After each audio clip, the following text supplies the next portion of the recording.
The movie opens with a terrorist leader named Dorian. She's getting ready to set off a bomb near a store, with the intention of targeting two local Irish officials. Unfortunately, a female teacher and some students happened to be passing by and got caught in the blast. After the attack, Dorian and her group swiftly changed their car to avoid leaving any evidence behind. Then, Dorian left the city and went far away until things quieted down. The scene then switched to a middle-aged man named Finbar. He's with the sheriff, and they share a hobby of shooting. Unbeknownst to the sheriff that Finbar is actually a hitman. After their shooting practice, Finbar goes back to his home in a remote village. His neighbor, Rita, is a kind woman who treats him like family and often invites him over for meals. One day, as Finbar hurries home after having dinner at Rita's place, he discovers a leaf on his car's windshield. This leaf is a signal for Finbar that he has a ruthless hitman mission to carry out. He finds a photo and the location of his target inside the car.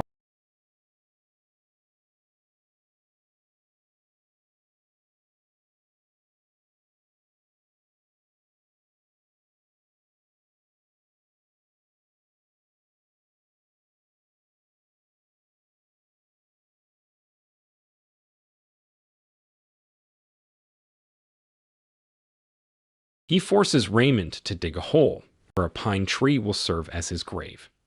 Interestingly, all the young pine trees in that area represent the graves of Finbar's previous targets.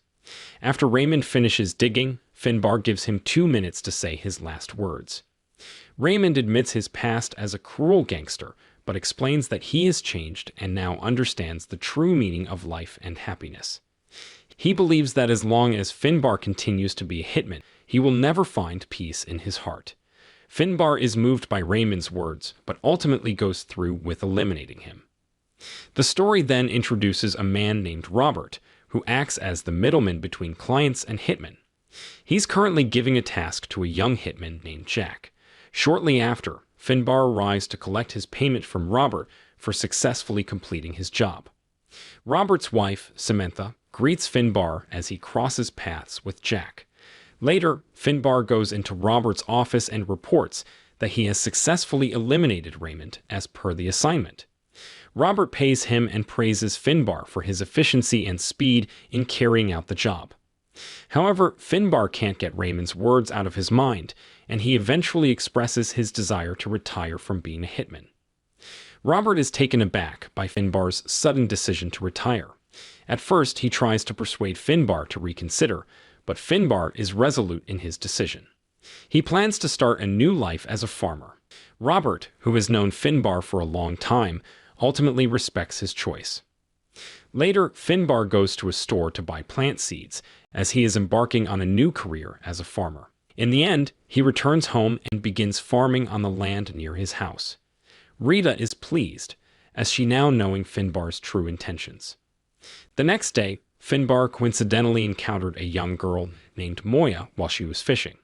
They both lived in the same village.